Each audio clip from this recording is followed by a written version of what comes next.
Ladies and gentlemen, are you ready for start time?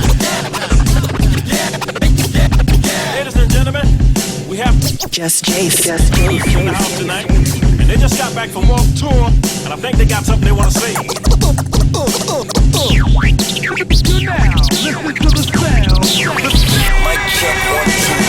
Hey, what's up, everybody? Welcome to the Mic Drop Sessions. Of course, the podcast goes on right here on my YouTube page at Jus Jase 868. And of course, continue to support, like, comment, share.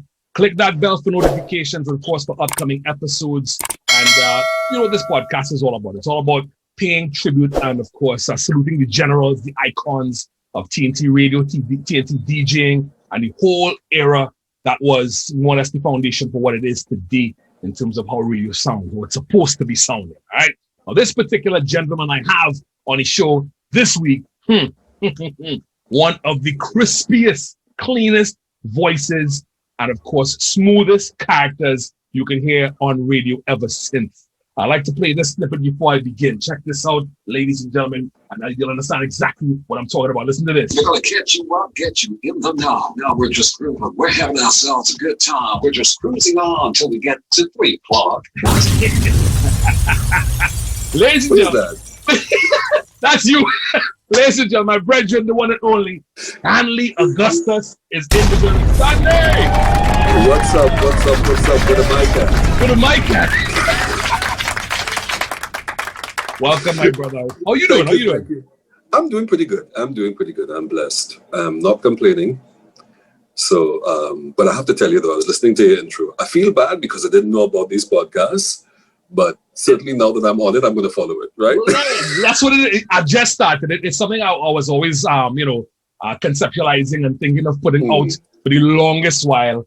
And you know what? COVID-19 kicked me in the butt and say, you know what? Now is the time. So here it is. I mean, just reinvent a lot of things. and my second question is this though: where you got that voice clip from, though? Don't study that, no, man. I have a lot of things to play. I have a lot of stuff to play today. But I just need to know, what era was that though? Because I didn't recognize that. That was recent. That was kind of recent. We're gonna get to that. That was kind of recent. Okay. We're gonna get to that shit. Right. I mean, I just put it out there, folks. I didn't have any idea about where this was going and what we're doing. So, okay, let's go. Cool turkey. Nice. No, you hear the voice. The voice is just one of the crispiest, the cleanest in radio ever. You know what I mean? And I thank you. We're gonna go through some gems of stories today that will paint the picture of. Boy, do we have a lot. A lot. All right. But before we get into that, where are you now? Where you at currently, and what's your status on radio right now?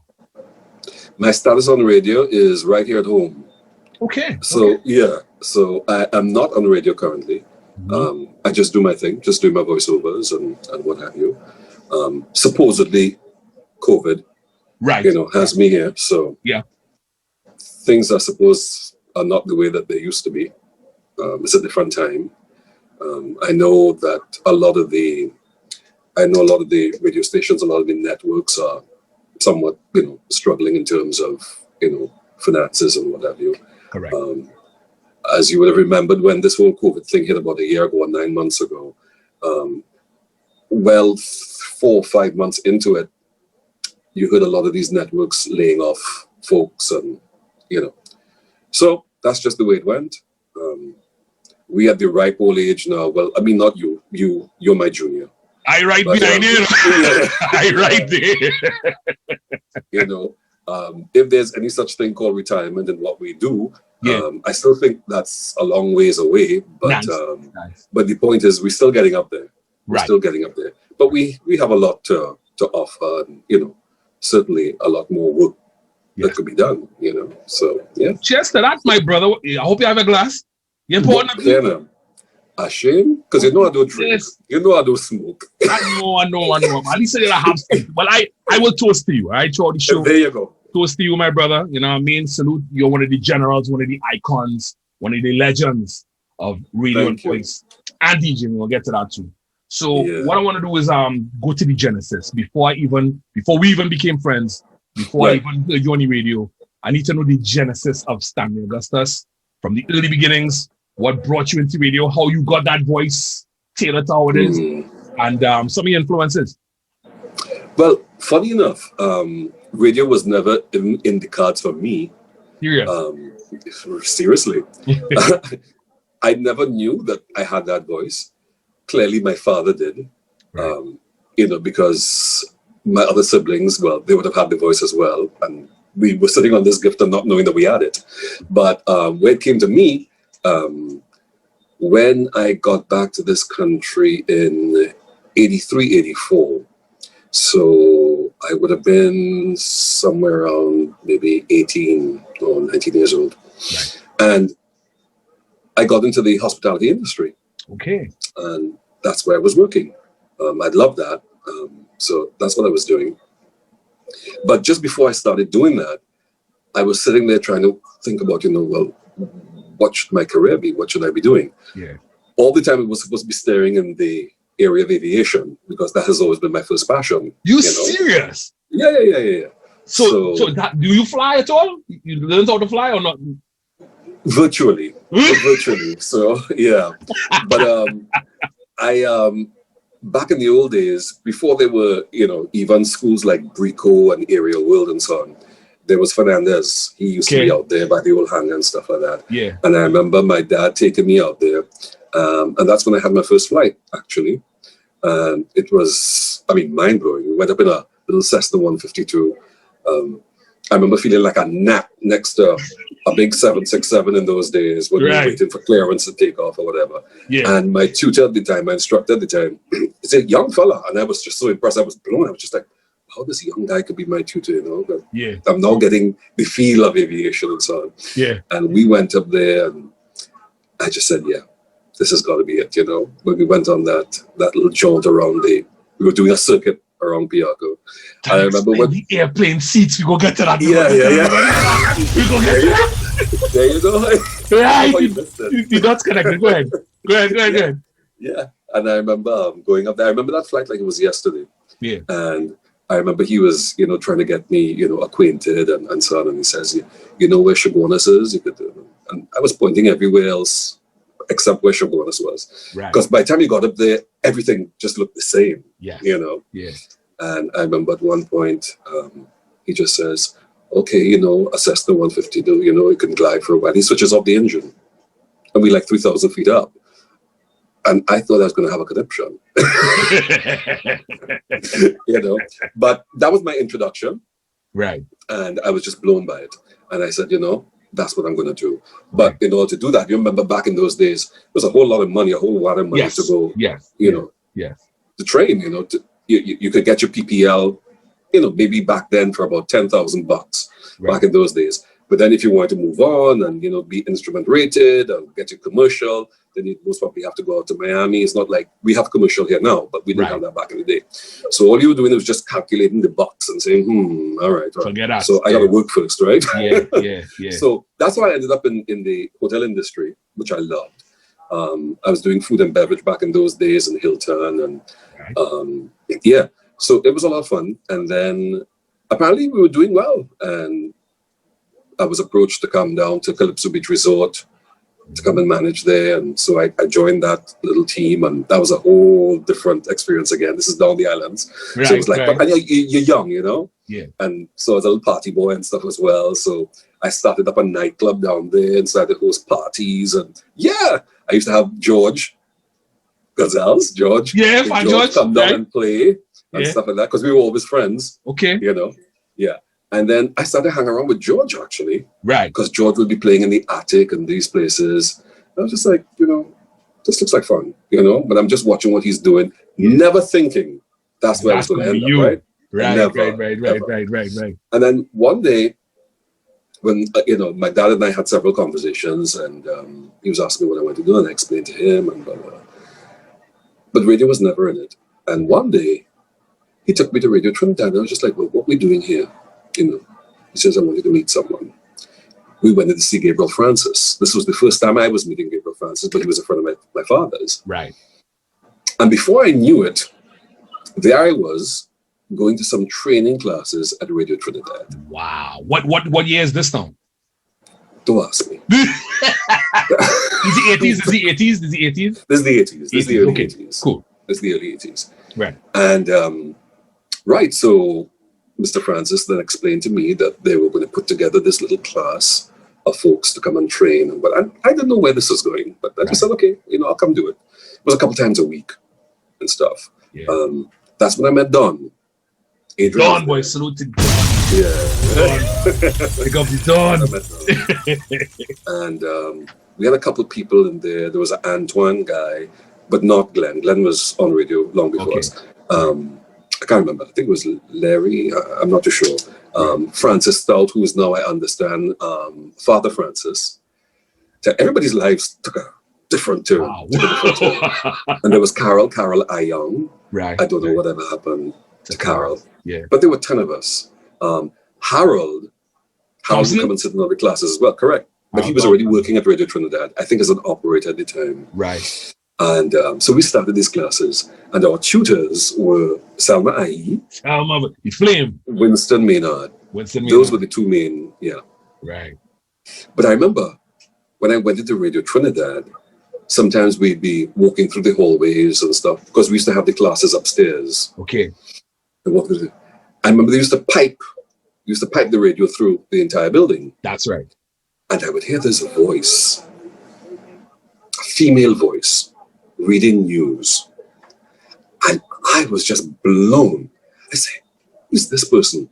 But I'm asking that question to myself. I'm not really asking because I don't really know anyone. Yeah. So I'm asking her. And of course, as the months went by and so on, found out that this voice was Barbara Assoon. Wow. Well, I couldn't wait to meet her. You got it? Right, yeah. Yeah, salute. But it was just like the best thing I'd ever heard. Right. I was like, who is this? So I went to meet her. Well, lo and behold, my utter surprise when I see this little Asian woman. Yes. Yeah. I'm just like, that's the voice. That's the person behind the pipes. I couldn't believe that. Yeah. Anyway, she and I became quick friends. Right. She's a lovely, lovely lady. And of course, well, she explained to me, how she got into it, because, I was down in that newsroom interviewing her. And she was involved in theatre and stuff in London because she lived in London. Yeah. So it explained a lot to me. And then, of course, there were other folks around and so on. But I didn't get to really interact with them until later on. You'd pass them in the hallways and so on. Anyway, so there we were training. I can't remember how long it went on for months, but we had a lot of fun times. We'd go out, Dr. Tektron, do mock live broadcasts and so on of the Labords returning to Trinidad from their sail around the world. Wow. All these little fun projects that we used to do. Yeah. And but how it turned out was apparently back in those days, Reddy Bishop was still on air at that network. Yeah. Projection 3. I don't remember if Projection 3 was still going on at that time, but probably. Yes, it was. Yeah. Right? And or he could have been taken off of that already. I think what was happening at the time was the 9-5 part. So the Saturday mornings and the Saturday nights. Yes. Yeah. Right. Because I want to say when I got there, Francesca was already there. Okay. That's Francesca Hawkins. Correct. Right. Francesca Hawkins. Do I throw any last names for those folks who are watching? Right. Who don't, yeah. Don't worry. But I'll get back to the Francesca thing because she was there and then she should be telling her own story. But then I know she left and went back to England to do her A-levels and then she came back. Right. But I just can't remember. That is a little blurry for me. And the next thing you know, Rennie was gone. Wow. Not a big deal. Wow. So I remember that evening in the class, we were upstairs. And I remember Gabriel Francis, the secretary. Nobody ever visited us upstairs, by the way. And she came up. And she whispered something to, I don't know if it was Winston or Selma, and said, the program director wants to see Stanley. So I said, what have I done? I just because troublemaker here. Yes. But I was a good boy. I didn't do anything. That's why you and I click, because we go to each other. We go get to that. Go ahead. So anyway, after, of course, I had anxiety for the rest of the class, right? Right. Not knowing what I had done. So I went down. Mm-hmm. And he began to explain to me this thing about Rennie Bishop. And I was just like, okay, why is he explaining this to me? And then he says, and you know Gabriel Francis? He says, well, you know, we want you to try it out this Saturday. I was like, what? I didn't have a clue. You can't just throw me into something like that. I don't have a clue, you know? Wow. So stupid here says, sure, no problem. And I go there and I said, but who's going to be my DJ and stuff? Because I wasn't familiar with any of that stuff. Right. We didn't have 1200s in the studios, remember? Yeah, what's up? We had direct belt drive, some big robotic looking stuff. Direct belt. With a big weight for the middle. Which we would later learn to master and make them into 1200s until we started bringing our own, right? Wow. But anyway, so they said, okay, they will put Chris Boynes with me. Chris. Salute to Chris. Chris. Right. Yeah.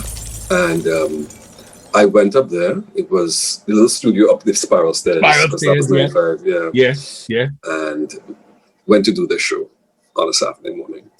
Well, I wasn't too sure of the music and so on, because you have to remember, when I was listening to Rennie B, I was a student in Fatima. Okay. Right? Okay. So I would listen to him every afternoon when I was going home from school. Right? But from the time I left and came back, I wasn't really listening to that anymore. You said you left, but what country you went to? You went to the States or went to Europe? Oh, no, that was Canada. Canada. Okay. Yeah, so I went to college in Canada. Right. So, of course, I was exposed to all genres of music, which, I mean, I was really exposed to as a young boy growing up anyway. Yes. You know, the schools that I attended and so on. So I was always open to everything. Yeah. But just that when I was in Canada, I was just like all into new wave and pop and all that stuff. And you know, the 80s were just like the best time for music ever. Musically, ever. Yeah. So I was all into the Duran Durans and the Culture Club and the Steve Winwood and all of that kind of stuff. That was my diet. That was my musical diet. Right. You know. So coming back, I wasn't really listening to Rennie Bishop and stuff anymore. I knew him and I knew the music and everything, but I wasn't in it. Yeah. So we go to do the show, and I'm telling Chris, oh, okay, well, play this and play that. I'm giving this boy some pop selections to play and so on. Well, that part didn't go down too well, but for my part, I think I delivered. Even though the kudos came after the program, I was shaking like a leaf. Wow. Throughout the entire thing. It was the longest 3 hours of my life. It was the longest 3 hours of my life. But there was Chris giving good guidance. Yes. You know, listen. And so I said, okay, well, that was a little bit of a disaster. So I guess they won't be calling me back. So I was waiting for the postmortem. Right. So the next thing you know now, they called me into the office and this Gabriel, you know, he says, not bad. So we want you to try it again. Okay. So I go. And Chris says, okay, this time I will control the music because the first time was a little disastrous with some of the selections. Okay? So he gets into it or whatever. And I just started riding the wave, and I find myself very quickly finding my own voice and my own personality. And it happened very, very, very quickly because I was just getting into it. So that's when the actual Stanley Augustus persona emerged. Right. And it just started to, it was just, you know, it just started to evolve. And so by the third Saturday, I said, you know what, they're definitely calling me back to do this now. And he says, yeah, go back and do it again. So do it again. And by the same time now, feedback is coming, and it's coming pretty positive. Whatever. And it went on like that for, let's say, about a month, you know. And they said to me, well, we want you to keep the show. So I was just like, okay, cool. And so I did it. But at this time now, I was still working Calypso Beach Resort. Now you have to remember, when I'm working down the islands, we had 24-hour shifts, you know. So I would go down there and stay down there, especially on the weekend and that kind of stuff. Yeah. And you'd find sometimes I'm scrambling on a Saturday morning to get the boat to get to come back to Trinidad. Well, back to drive now from there and get to work. And you remember that show started 9 o'clock in the morning, right? Yes. So there was one time when it was cutting real close. So even though I was really enjoying my time in the hospitality industry, it came a time now where I would have to make a decision because they were asking me to do more and more. And I found myself like sitting in for shifts and so on for Jim Sutherland and Right. whatever the case may be. Rest And then in they peace, Jim. started to, we'll talk about him. Yeah. Then that started to transition to Radio Trinidad. Yeah. You know, but I omitted when we were training. Sometimes they would put us on graveyard shifts on Radio Trinidad, which was 7:30 Yes. AM. a.m. back folks. in those days. Yeah. Yeah. And if you do a Sunday shift, that used to be hours long, like 6 and 7 hours long. And, Wow. Wow. and you remember when you'd get a newscast to read in those days, the newscast was thick, so Yes. Yeah. It's like a Bible. you reading a newscast for about 10-15 minutes nonstop. Jeez. And you couldn't make any mistakes.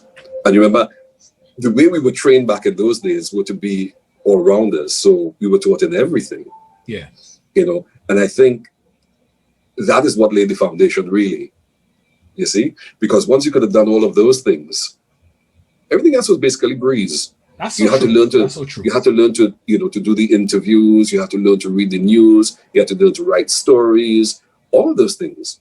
You had to be your own operator, broadcaster.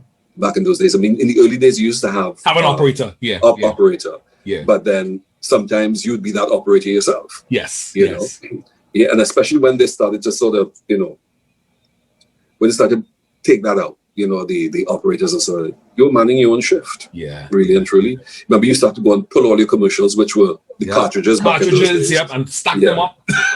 And you remember, back in those days when there were just 2 radio stations, you know the quantity of commercials. Yes. So you used to be stacking these carts all over the studio Yeah. and trying to put them all in order, following your log, so that you could do your thing and not be scrambling when it came time for a commercial set and all of that. But That's anyway, that foundation basically was the real deal. Yeah. It was because that laid it for what was to come after that. Yeah.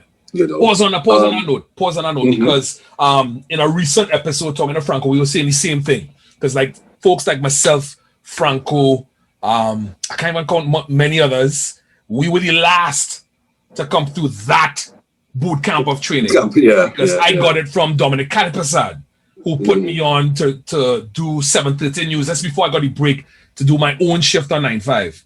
After I was doing the other side of midnight. Right. Well, I Pulled thought me he in. was PD there for a while too. Right. And same thing. I was doing the death announcements on 7:30 for a little bit. And then filled in for Holly Thomas, which I shall play for you shortly. Right. And then, of course, getting my solo break on 95.1. So you're very right in terms of that boot camp training. It was legit in terms of making you an all-round broadcaster, like a one-man army, so to speak. Right. And that went on for many, many, many years. Yeah. Until really the industry opened up and so on. But Right. that's how we were taught. And at any rate, when, like I said, it started to open up for me in radio, I then made that decision to then leave the hospitality industry. Totally. But still not thinking that radio was going to be the career. Right. Because I was still in hot pursuit of the PPI. Fine. So, but it all happened so very quickly. It happened very, very, very quickly. And then, like I said, not long after, the other person to come out of the class would have been Don. Right. And then he created this show, The Afterglow. I think this was after, I'm not too sure, but I think he was replacing Josanne Leonard at the time. I'm gonna have Don on the show pretty soon, so he'll correct any loose ends in the story. Yeah. And I think that's how that went. Yeah. So next thing you know, turned out that, there were these 2 little bright stars now Right. in the TBC network. Yeah. And again, we worked both frequencies. And not to cut you as well, this is more or less the changing of the guards in terms of you already new era, so to speak. This is But we didn't realize that even when you were in it, you didn't realize that is what was happening. you're like the third generation of the before it became an urban market. You all were like the game changers. You all were now about to step in and emerge as the top stars. Yeah. And then shortly thereafter, then came the whole DJing thing. Next thing you know, there are people seeking me out to come and play in party, and I was just like, okay. So how did you own your DJ skills? Where did that come from? Let me tell you something. Direct bell turntables are a wonderful thing. But funny enough, at TBC, that's what we used to do. Right. So when we wanted to mix music and stuff like that, we would use it that, and we would speed it up with our fingers or slow it down with our thumbs and stuff. Yeah. You know, if they had beats that were pretty close together, not too far apart, or whatever. I was doing that. And the next thing I realized, why we don't have 1,200 turntables? So you know what? Let's go get our own. And so that's what happened. And then I would start to practice. Of course, as I'm transitioning, I'm meeting a lot of people. So there comes DJ Mario and Andrew and all these guys. Andrew. Yeah. So by the time I was on the Saturday program, and well into it, Andrew came and approached me, and he wanted to feed me a whole diet of music and stuff, because these were the guys. Remember back in those days, Mario and Son was in the record pool in New York, and they would get so many things. Yes. But I remember when I would go through the music in the pool, because you used to get a lot of Bush and stuff too, right? Yeah. and in between that time, I was traveling a lot as well, because I had to be out of Trinidad a lot. You know, that was my thing. I always like to be on a plane. Yeah. So there comes this thing called house music, which I was very much a part of in the New York culture. Right. Right. So I would live in the nightclubs, and I would hear this music, and how do I find this music? I have to source this music. So back in those days, if you remember, there was a station by the name of WBLS. 107.5. Right? That would do these house music parties. Yes. In the night and so on. And I would listen to that, I would tape that all of the time. And I just started to hunt down that music. Mario used to get a lot of the music. And I said, I love this music. I'm going to introduce this music to Trinidad. People thought I was whack. Not me, because as a guy in school, listening to you on a Saturday morning, you used to play these B-side stuff that was just blow mind. Blow mind. Even on the hip-hop side too. You used to pull some joints and be like, where this man getting these things from? You know what I'm saying? But I was very curious about the music from all over. And so that's what I'd do. I was just like a junkie. And I'd be running down I said, you know, even if I have to get to Chicago, that's where I'm going to go. Home house. Yeah. Birthplace of house, yeah. But luckily, I came and I met this man called Wire. Wire? The Wire boy from Strikers. Yeah. And Wire hooked me up in New York to the pool, the record pool that he was in. But I started way at the bottom. Yeah. I mean, it would be another podcast to explain people what record pool was and how it worked or whatever. Yeah. But I would go and get all my 101 records. Of course, I couldn't bring all that back to Trinidad. So when I get back home in Brooklyn, I'm going through every song, every record to find your joint. What's good. You know, and I'm packing that up, put that in the grip. Right in the grip. Because we have a grip. We have suitcase with a grip. Yes.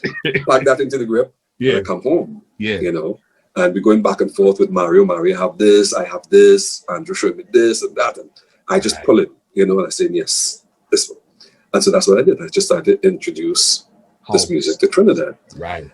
And the next thing you know, people call it, what's that track? What's this track? What's that track?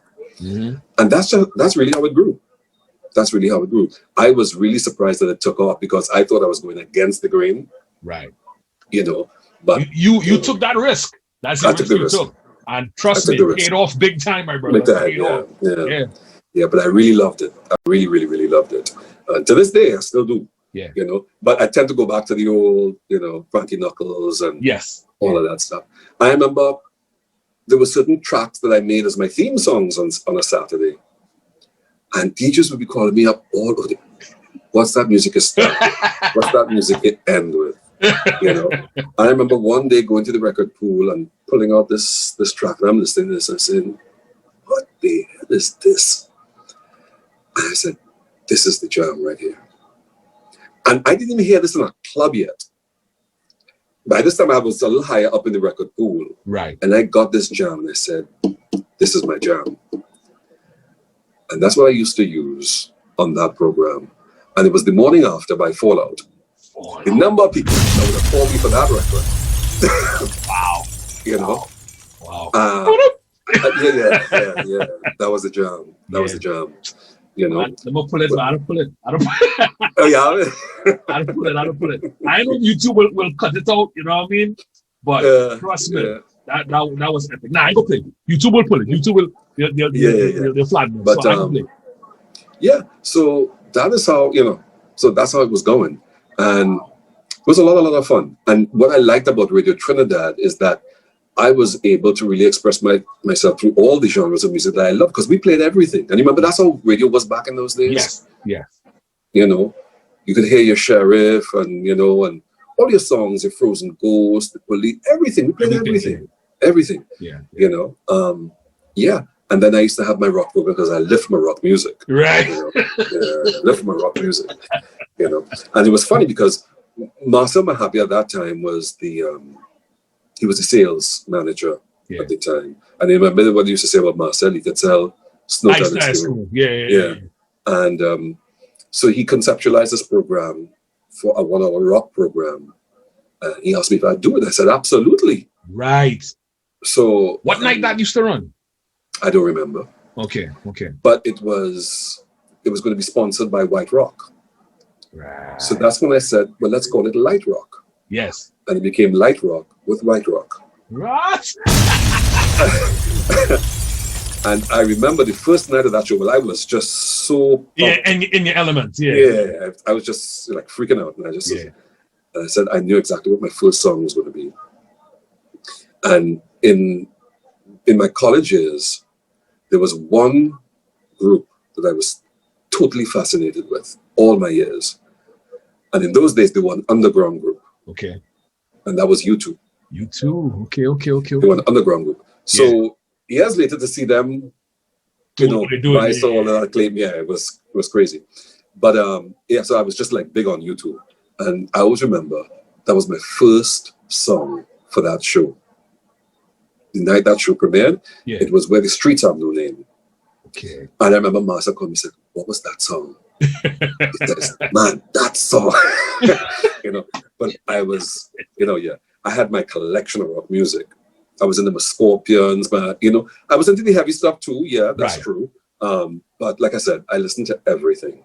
I was big on Queen and all of these bands. Yeah. So Rush, and of course being in Canada, of course I was into my Canadian groups a lot, like Platinum Blonde and all that kind of stuff. So I was well-rounded with the music. I was into everything. Perfect. That's perfect because it shows in terms of your development.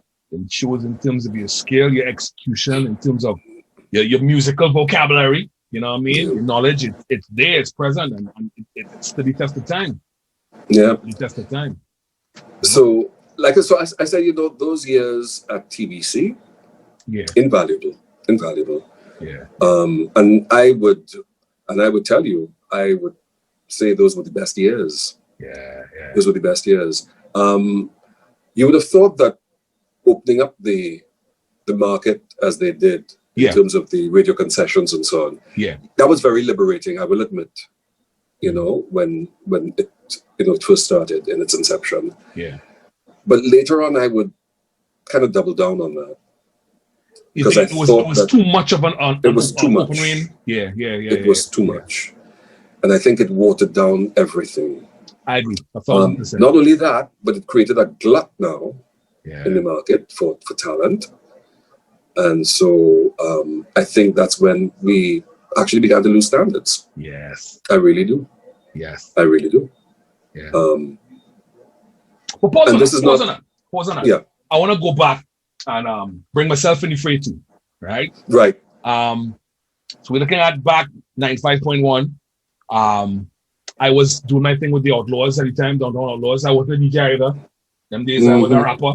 Right? I was MC Jus Jase. I forgot about that part. Yeah, I was a rapper, MC Jus Jase. If you want to see more about that, check some previous episodes where I talked to Franco about it, talked to Razor Shop about it. We played some demos, so you can peep that. But I was the rap man.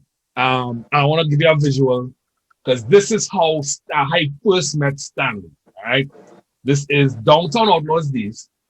Okay. Mario say, hey, we gotta go and check Stanley. Those days you had wireless records. Right. The first outlet was in Shops at Marval. Right. So I go on in this, I say, yeah, let me go, the team will go. Now form Downtown Outlaws. He want to introduce us to the radio people because you know the connection. You never know down the road. Got a lazy with Stanley Whoop thing. I said, no problem, I'll go in. So I'm gonna share with you the person that showed up in wireless records. And you were like, all right. Jeez, that's you. Guys, Hey. Wow. you can't remember this person coming in. I do, but I forgot that person. So I walk in there, all heavy swag down. Rap. Chase the Stanley, yeah, what's up? You know what I mean? That was hilarious. You know, That was man. hilarious. So, but it amazed me though that, you know, we're looking at the selection and stuff that you had in that store because of that same story you just told about you being in the pool and studying all sorts of music. I wanted to get the best and most eclectic and exclusive stuff to introduce to Trinidad. That's the majority of stuff you had in your store. So, That blew yeah. my mind. So outside of Outlaws, I used to come back on my own, hey, ting. Then me and you get tight. And then you said, well, come in the back and see some of the more stuff I have in the back. And that's where I saw the airplane seats. That's right. Like, Oh yeah. the airplane, no, folks, the airplane seat is like a row of seats from a, It was I from a don't- BB plane. it was from a BB plane?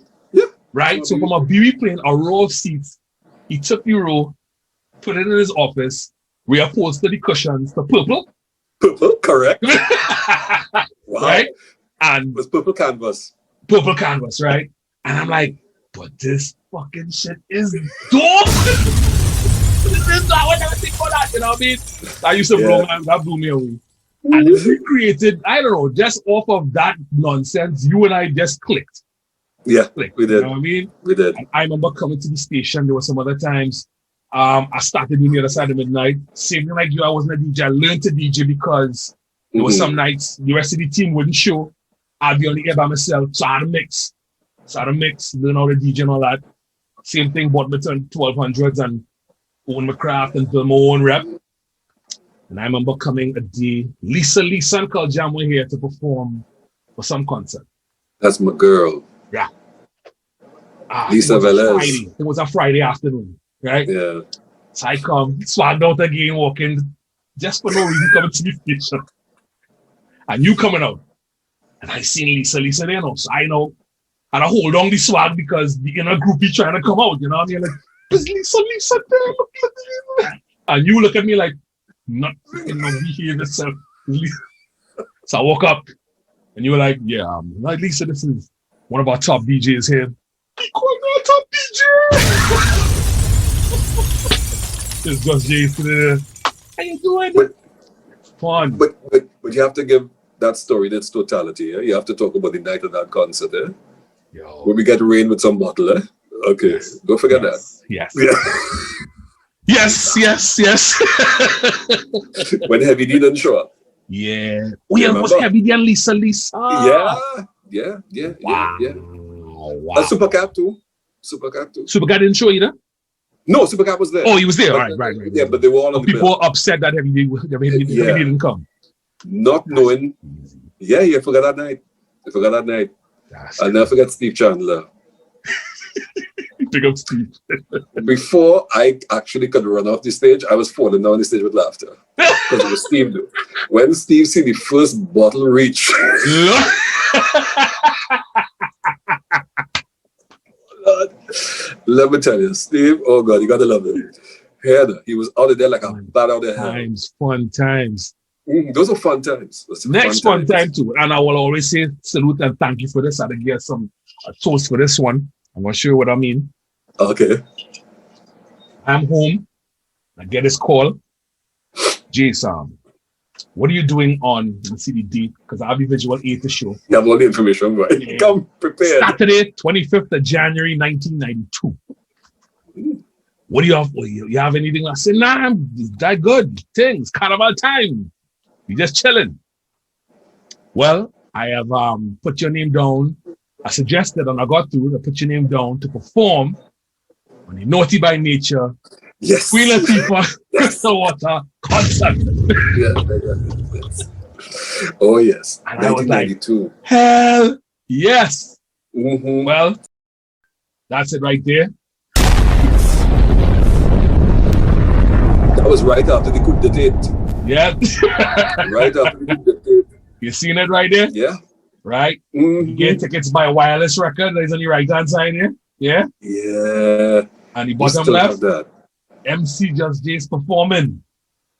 Right? Wow. This is epic stuff, man. Epic stuff. It doesn't end there. It doesn't end there. I have some more stuff to show. That was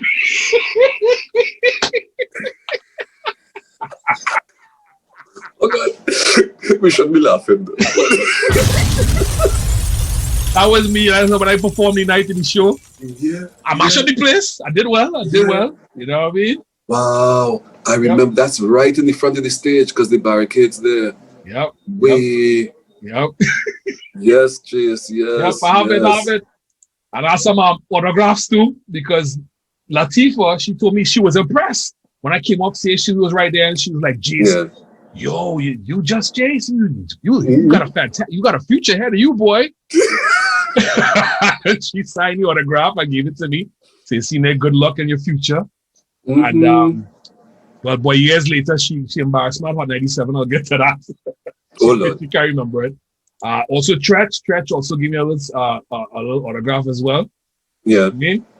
So those were the fun times.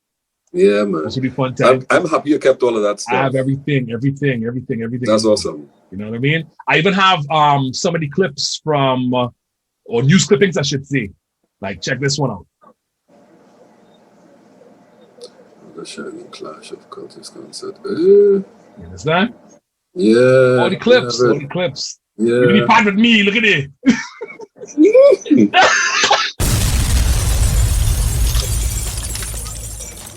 Very good, man.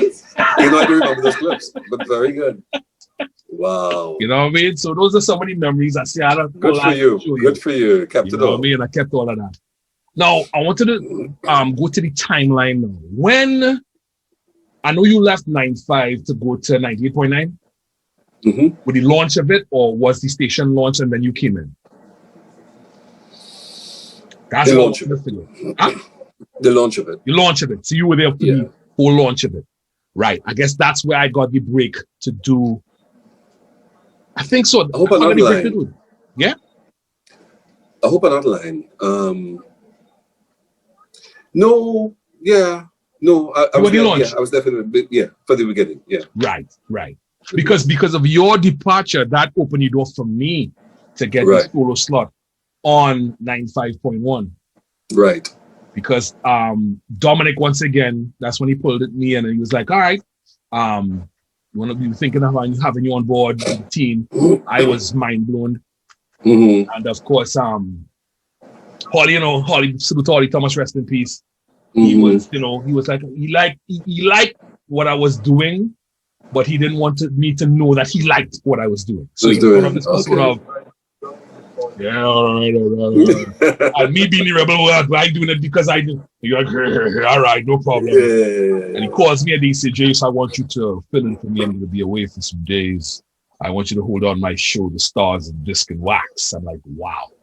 And he was very, well, you would know, he was very particular about his shows and would fill in for him. Well, we had a great cast of people back in those days, but all the talent passed through TBC. Yeah. It really did. It really did. Some comedy? Yeah. All right. I'm going to hear you. This is me filling in for Holly. Oh, God.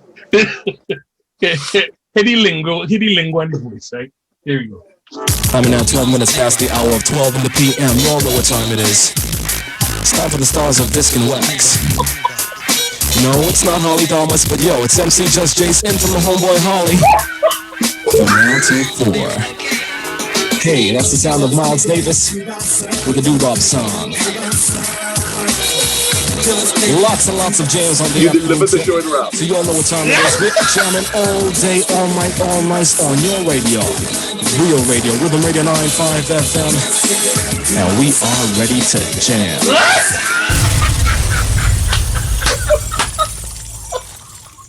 I like how you're getting pics of yourself. You can laugh now, right? I can laugh. I was like, back then I was like, yo, why is he man? You know you. Everything Horrible.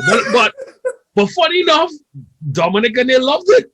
They loved it because right after I did that, that's when they gave me the Friday night shift, which was psych, that Harold Thompson used to hold from 9 to 12 midnight Friday nights. And then they extended the hour, became 8 p.m. to midnight. So that was my slot. And then after that, they put me on after Chris, Saturdays. So Chris was Saturday morning, 9 to 1. I would do 1 to 5. And the Dawn would come after me 5 to 9. Okay. And that's where that took place, you know? There's another thing I want to play for you too, which was the top of the hour. Rest in peace, Holly Thomas. And I don't know if you were there when this montage was out, right? Feed this. Rhythm Radio 95 FM keeps the music on all day, all night, all nice. Yeah, man. Rest in peace, Holly. I remember that. I remember those jingles. So good times. TBC, so you'd say TBC to you, out of every place you've been at, that was it. It really was. It really was. And like I say, it was a different time. Yes. It was a different time. Yeah. And this is not to negate the good work that was happening. Of course. At 100 and, whatever, because that's where I ended up afterwards anyways. But I'll tell you this, even though I made that transition from TBC, and it was a difficult one to make because I'd been there for so many years and, uncomfortable. Right. Uncomfortable. But, you're just ready for something. A change. A change. And a challenge as well, because you didn't know which way it was going to go, right? Right. So it is a risk. But it was new to Trinidad because the market was now opening up. Is this going to work? And of course, everybody at the time, there were a million naysayers. Says that stuff is not going to work. Yeah. Because I think just before that, I think the first radio station to launch after, the Radio Trinidad and NBS or whatever, I think it was Prime. Prime 106. That's correct. It was Prime. Through Express. Yeah. Yeah. Because at that time, Saul, Francesca, Marcel. I think Goose went across there. He went across there. Emmett, did Emmett go? I think Emmett went as well. No, I don't think so. Right away, maybe. Because you see now, I don't know who's gone. It's gone, right? But the only person I knew was really Francesca because that was your morning lineup. Yeah. And that's when they brought Richard Graham in from the other territory. Yeah. Or whatever. And I remember driving down Frederick Street. I think I was going to my store, driving down Frederick Street and turning on the radio to hear this morning show. Yeah. I remember being blown by Richard Graham's voice. Right. There's this thing, I was more listening to him. Yeah. But the truth is, I wasn't wowed by that product. Okay. I wasn't wowed by it at all. Right. I was actually kind of disappointed, and I didn't think that there was going to be life there for very long. That was just my initial take. So done. Yeah. I didn't feel it at all. Yeah. But making that move to 98.9, it was different, but it was also fun. Right. We were doing a lot of things that I'd never done before. That's when we had the introduction of Kiss Kitty Caravan and all these wonderful local artists and so on. What shift you used to do? What shift did I do?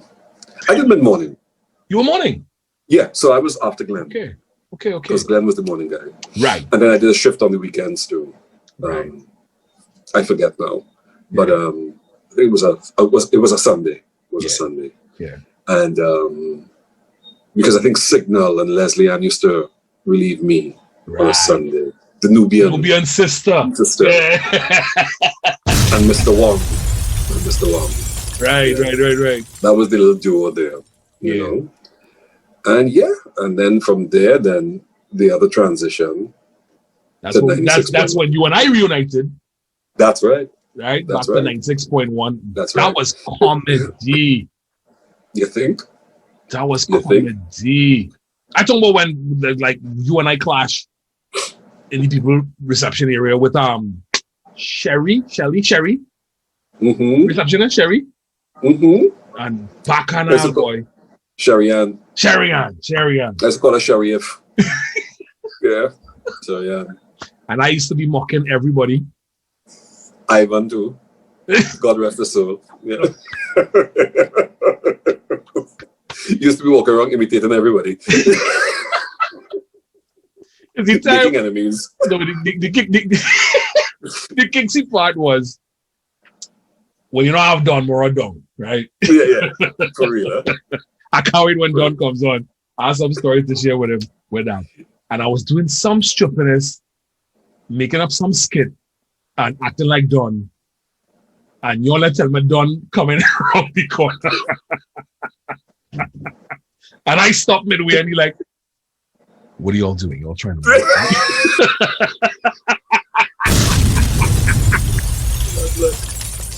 But I always heard the person, and he would never do it in front of me, the person who imitated me well was actually Paula Carl. Serious? Yeah, they always told me that, but he'd never do it in front of me. Yeah, but yeah, they always used to tell me that. I don't know if he still has it, but yeah.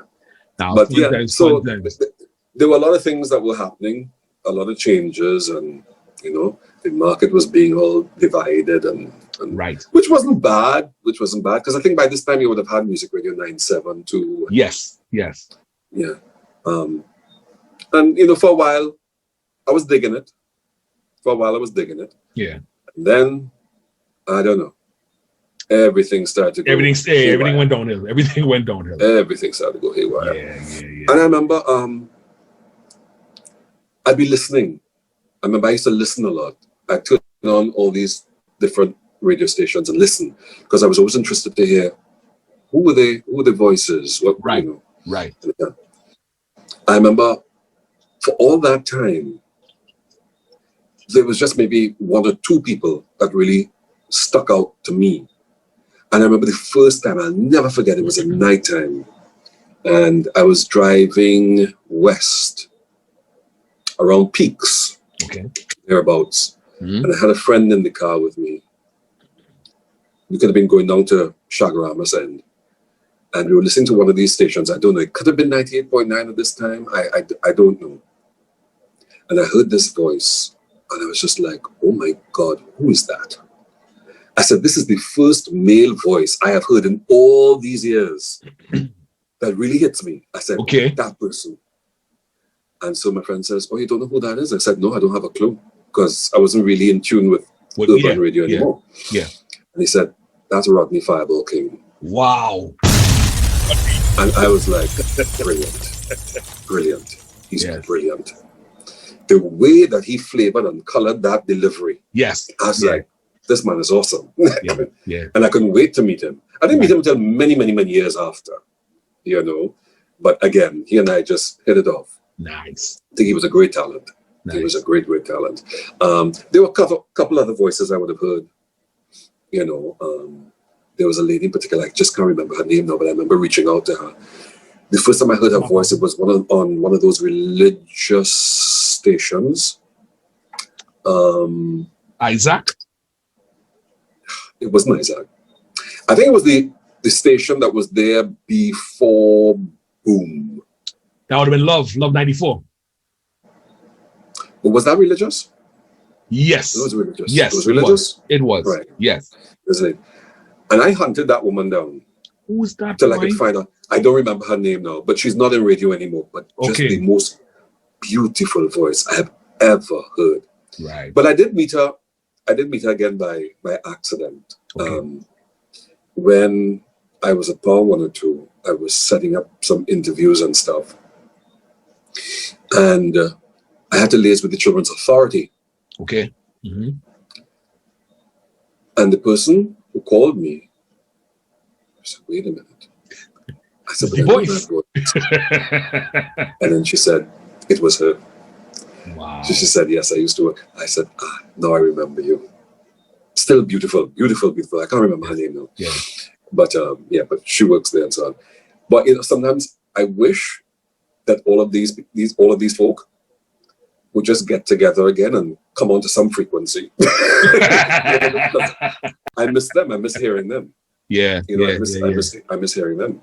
I miss, even voices like Glenn Antoine and stuff, Hey, rest in peace, Glenn. Yeah. Glenn, he was the easiest of people to get to along work with. Correct. Everybody knew that. Everybody knew that. But in terms you of, can't deny his talent. yeah. He was a beast. He was a beast with it. That was a blessing. His voice was really a gift. His delivery, everything. Yeah. And then, we didn't even really, talk about those that we worked with at Radio Trinidad. I mean, there was Jim Sutherland, who I learned so much from. Right. Jim was just master talented. I mean, I'd never met anybody quite like Jim Sutherland. Right. That voice and the way that he concocted stuff and created stuff. And he had, let me tell you something. And I think, very, very, very creative. Very, very creative. Jim was another, well-rounded guy. He could do anything. And then you had Edison, Carr, and I don't forget people like Steve Sutherland. I don't even know where Steve is anymore. But all these people that we worked with, that they were really very talented, very talented people. And you can't forget all the bards like Phil Simmons and all these guys. I mean, first time I heard that man's voice, just like, damn. But we were blessed with a lot of them. A lot of them. I want to shift to some Bacchanal, Stanley. I need to shift a little bit of Bacchanal. Well, that's my middle name. All right. During the stint at 96, I know eventually you ended up on 107.7. You were reunited with Rennie B. Okay. All righty then. All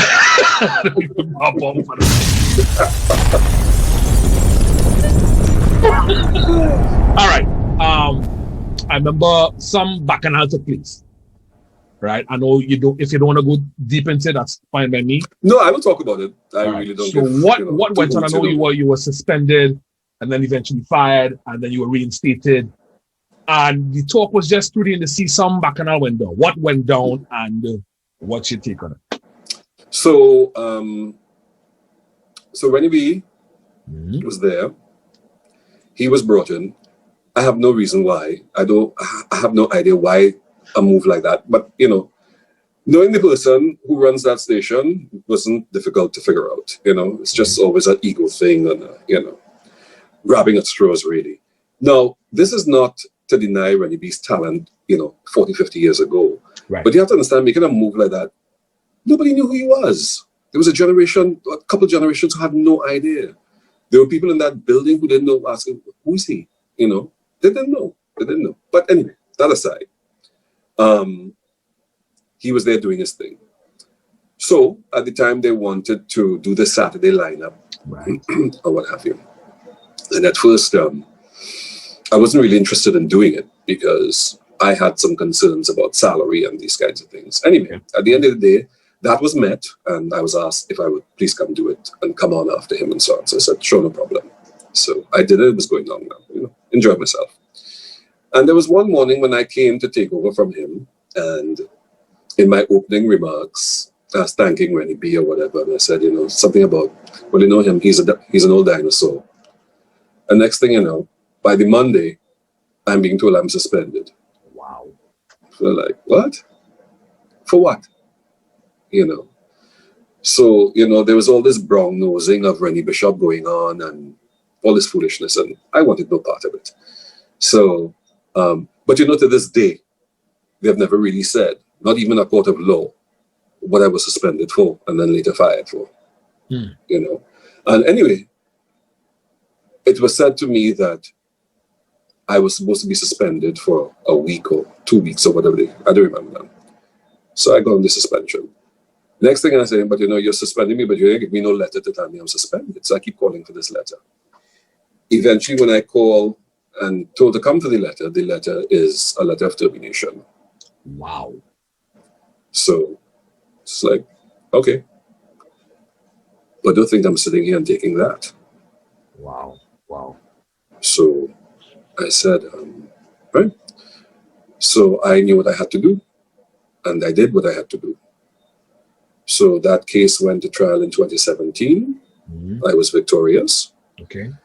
And that's as much as I would say after that. Okay. Because there are things that are still going on.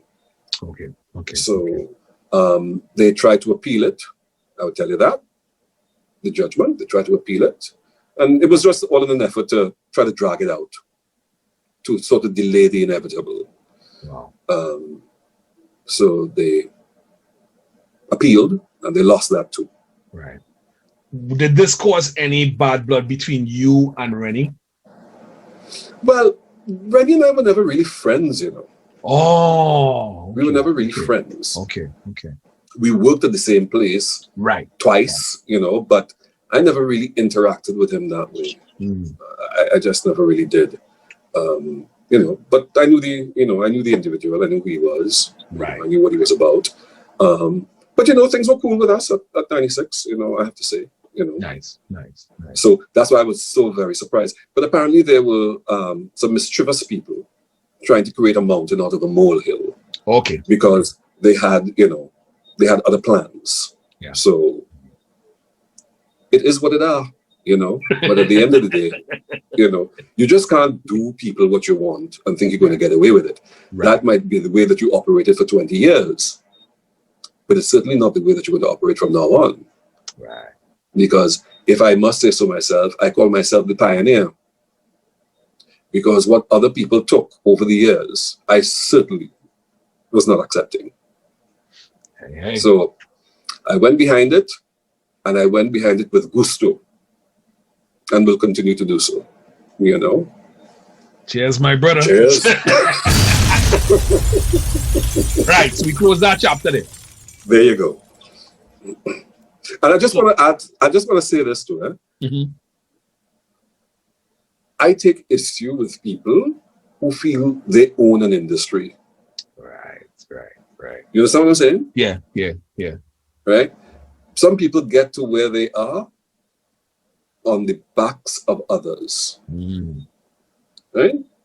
And we all are aware of it. We all are aware of it in the industry. And you know what I'm talking about. Right. I hear You you. understand? And that shit has stopped, basically. Right. You don't own anything, you're not in charge of anything, but your own little space, your own little domain. It doesn't go anywhere past that.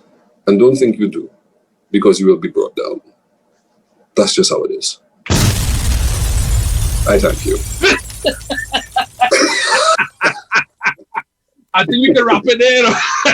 Yes, we can. We can wrap it there. So before we go, let people know one more time where they can find you in terms of one. I know you're on Facebook. What's your social like? How people find you? It's right there on Facebook. That's about the only social platform that I operate. That you're on. Right. Yeah. And in terms of, you're not on air, but you do things behind the scenes? Yeah, always do. All right, cool. I always do. Cool. You know? So, let me just say, my numbers never changed. Ever since they must be introduced cell phones to Trinidad and Tobago. Mine too. Mine is the same. So basically, everybody knows how to find me, and they do. All right. Ladies and gentlemen, my good brethren, the one and only Stanley Augustus. Salute to you, my brother. I thank you. Lovely seeing you after all of this time. Because I don't really cross paths with you anymore, you know. Oh, yeah, for real. I haven't seen you. I do see you. I haven't seen you in years. Years. That's crazy. For real. I see you on Facebook. That's about it. That's one day you were married.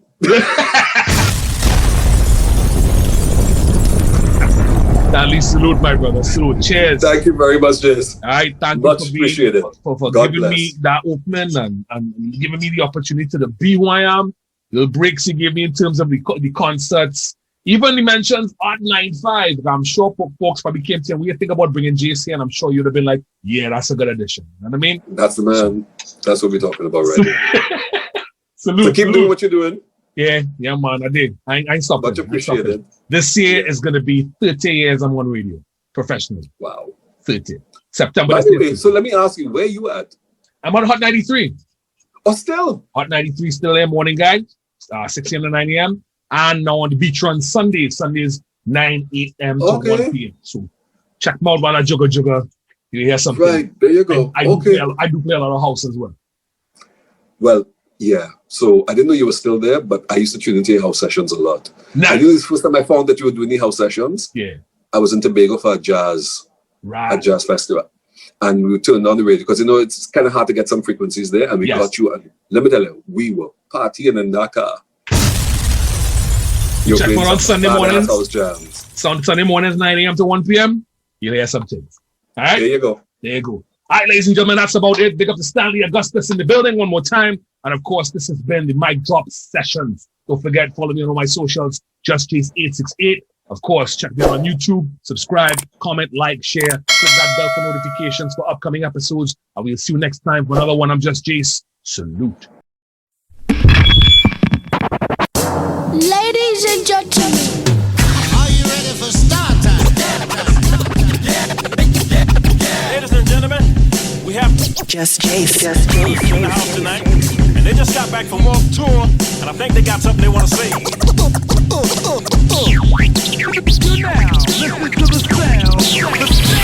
check 1 2, what is this?